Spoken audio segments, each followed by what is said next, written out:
Here I am today with Chef Deb, and you are going to make something from your latest cookbook, because you have a number of them. This is the cookbook in progress. Okay. So this is Sunday supper any night of the week. So what I'm trying to do I'm trying to develop the appetizers course and the dessert course to each be 15 minutes start to finish, 5 minutes. Awesome. And the entree between a half an hour and 45 minutes. That's a tablespoon of extra virgin olive oil. That is my tablespoon. One of the ideas of getting you in the kitchen on a weeknight is to measure. If it's just this, right? Ah, okay. This is all found in my fridge. Okay, and we've got, I'm going to do a Madras curried couscous. So I've got red pepper. Yes. I've got, this was carrot slaw. I just chopped it. Really? 1 green onion, which is all I had left. Yes. These are currants. Yes. When you're doing anything curry, have a sweetness to it. I wondered why they were there. I have them in granola, actually, Deb. Yeah, they're beautiful, aren't they? Yeah. And this is a Knorr chicken cube. Okay, it's not the best, but we really don't have a lot to choose from on a Wednesday night, right? Okay. I'm going to give you that, Barb. Okay. So really what you want to do is you want to saute this off. Yep. I'm going to put in about a teaspoon of the Madras curry paste. It comes 2 kinds, hot and mild. Yes. They used to say hot and mild on it. Now they don't. They give you the chili peppers. Ah. So this is the, 1 is mild, 3 is hot, this is hot. So how much do you put then if it's hot? That's my teaspoon. Okay. Right? And that's really all and I'm going to use it in with my shrimp too. So I'm going to do a curried couscous, and I'm going to do a shrimp skewer to go over the top. Oh, and we're going to do a little bit of a salad, an arugula salad to go on it. So really, you're going to cook this just until your vegetables are tender crisp. Okay. And because I cut them so small, they're going to take no time at all. Seconds, right? Okay. That's the other thing too. If you're really hungry, cut your veggies smaller. Your dinner will be ready faster. Oh, right? good point. Yes. Okay. So what I want to do. Get one of the kids to do that. Yeah. Okay. Yeah, to sure. Or them. even like with a chopper thing, right? Couscous, 1-to-1. So like usually with rice, people think couscous is rice, so they put in half a cup of couscous, and they'll put in a cup of water, and then it comes out really terrible because it's mushy. It comes out like cream of wheat. Yes, I'm amazed you're doing that, because I think of it as rice too, and then I've got to put it for 15 minutes. Okay. No, so half a cup of rice, or half a cup of couscous, half a cup of water. Okay. Literally, when you put your water in the pan. This looks gorgeous. And what I'm doing is just scraping the bottom to get all that flavor. Okay. Right? Mm-hmm. You put the lid on. Yep. You take it off your burner, and you're done. 5 minutes. You flake it with a fork and it's done. How easy is so that? So simple, I know. Okay. So this is another thing I'm working on. I think I'm going to do it with a salmon fillet, but I had shrimp in the freezer, so that's what we're using. Can you just pick that up, Barb? These are the large shrimp, zipper back. Yep. So in's going to go just about a teaspoon of butter. 454 grams, so 1 pound. Right, yeah. Okay.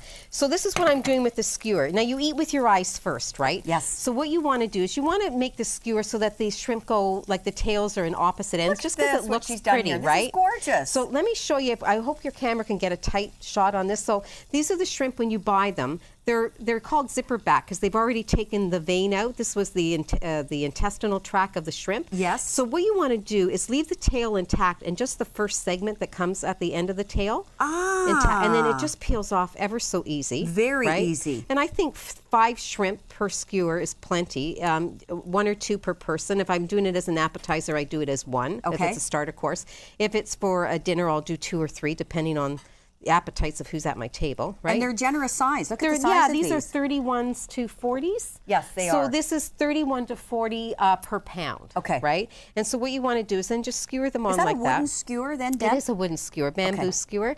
Now you don't have to soak them because they're not going to be on a live flame, right? Like with direct contact with the flame. Yes. That's another thing. So then you don't have to worry about spending 15 minutes soaking skewers. This is a great tip. Just even that. I mean, it I just know. looks lovely, just the way you've skewered them. And it does look pretty on the plate. So what you want to do here is you want to, when your butter stops foaming, you'll smell it. It smells nutty, and that's like a brown butter. So again, you've developed this depth of flavor just by letting the butter sit a little bit in a hot pan, right? Perfect. So then once you want to, and you want to make sure that your pan is hot, your butter's hot, you're starting to smell this nuttiness, and you'll actually see that the butter is starting to brown. Yes. And then what I'm going to do with this is I'm going to actually use a little bit of this Madras curry paste. Okay.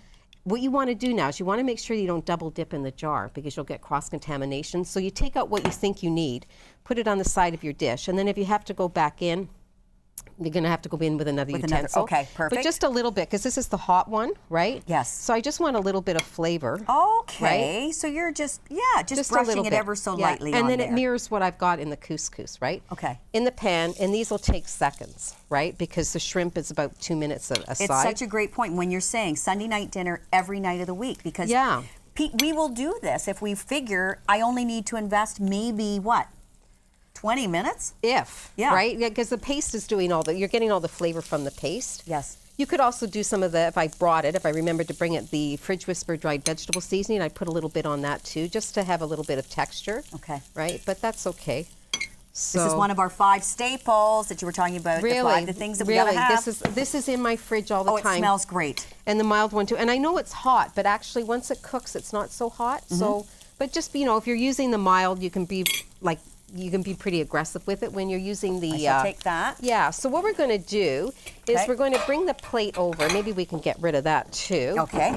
And I got this in New York City. What's this adorable little thing? It's a little press, so you can do it with rice, or it makes couscous molds beautifully. Yes. So I'm going to kind of play around with that. Because it's all about the presentation too, isn't it, Deb? And right. I want to get one of these, a little press. They're really great, yeah. So I got that in New York, but I'm sure you can find it at any kitchen store. Okay. Okay. So our rice, so let's say we fast forward it, so our couscous is ready. Okay. So just need the fork there, Barb. Absolutely. And what I'm going to do is I like to finish it. colors here. I know. And I like to finish it with just a little bit of butter, just because it just adds a little more flavor. So that's just me. You don't have to if you don't want to. But I hear the word glossy. I hear you chefs will say glossy. Yeah, I like, it does. It gives it a bit of a frugality, I like saying glossy. But also, there's only like a tablespoon of extra virgin olive oil in there, and this is plenty. This will serve 2-3 people. This amount here. I am amazed that this is all ready to go. Yes, and that it is all ready to go. A half a cup will yield. It's almost like 4 times volume, right? So there's easily 2 cups of couscous here. Is couscous a grain like quinoa? It's a durum semolina. It's a pasta. Oh, it's a pasta. Ah. Yeah. So what we're going to do, do you want to try this? Do you want to test drive this, Barb? Totally. So what I'm going to get you to do, here's a first. is you're going to spoon that in. Okay. And then when it gets up the top, you're going to press it. I'm excited. See how you're doing. And see how the shrimp, the tails have gone pink? That is the pan telling you it's ready to turn. When the tips are, that's why you want to leave, well, for presentation too, but as also it's kind of like a little cooking look FYI. at me. That's okay. We're going to clean it up later. Oh God, you thought I was trainable, Deb. You're totally trainable.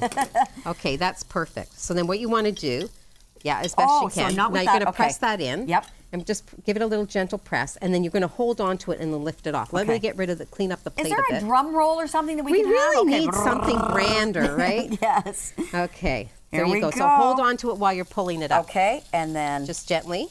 Okay, that's good. Isn't that gorgeous? Oh, I know. I am so proud of myself. And then a little bit of arugula. They call this rocket in England. This looks beautiful. And then you could dress it with a little bit of olive oil. Okay. Oh, a little drizzle. I like that too. You know, just a tiny little drizzle. And this is balsamic glaze. So this is what I make this all the time. This is another one of the 5, really. Yes. It's balsamic vinegar that I've reduced by 75%. But look at it. It looks like chocolate sauce. And when you say you reduce it, what are we doing? Because I love balsamic. You put it in a pot. Yep. And I call it dot the pot. So you take the pot and you put your vinegar in. Yep. And use a good quality balsamic. Okay. And then you look at where the level is, and then you visually cut that in half, right? Like look at it and say half. And then in half again, and you dot the outside of the pot with a marker. Perfect. So that when it boils down to there, you've got the right consistency for your glaze. Okay. Really? And then, really, once the shrimp look at totally done. Look at this. I know. And then you've got the nice height, right? And so I would do that as a starter. Isn't that gorgeous? How long? Like 5 minutes? It's so inviting. I know. It makes everything really special. And then what you can do if you want to, let me just take this hot pan off, is then a little more glaze on top if you want.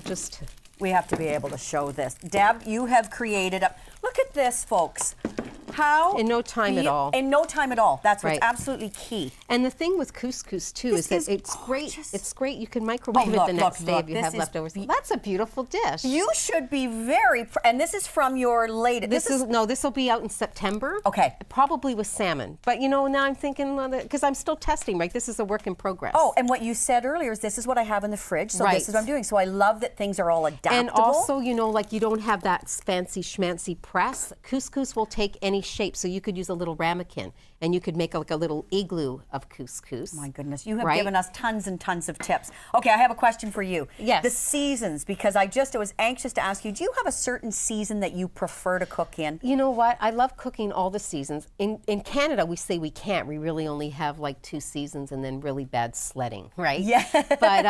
But what my third cookbook that we put out, we launched it at a community Sunday supper last September. Okay. And it was called Lusciously Local.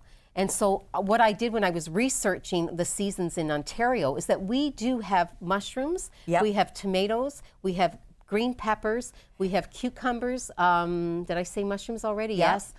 Apples, and all the root vegetables, 24/7 in Ontario. So you just have to be really savvy when you go to the supermarket, and you really have to read labels, and you really need to bring a magnifying glass. And celebrate the food. And so whatever it is in the season, like buy that. I do a lot of root vegetable in the winter. Even if it's just balsamic glaze, carrots, parsnips, and Brussels sprouts tossed together, a little bit of olive oil in the oven. 25-30 minutes, you're done. A forgotten vegetable when you say parsnips. My mom loved them, and I love them too. Kids don't like it, but when you glaze them in the oven and they have that golden brown, you could tell them they're a French fry, and they would say okay. Like they like them. That's a great point. Yeah, you know, because they have that beautiful glaze on them, so they caramelize. They're beautiful. This is fantastic. I cannot believe that we're coming to the end of all of this. It can't so be quick. over. This I can't cannot believe be it. over. It was fast. You'll have to have me back. Absolutely. We do have to have her back. It was great. Thank you so much. Thank you so much. Thank you so much. I mean, this has gone by in a flash, an absolute flash. I know. This is glorious.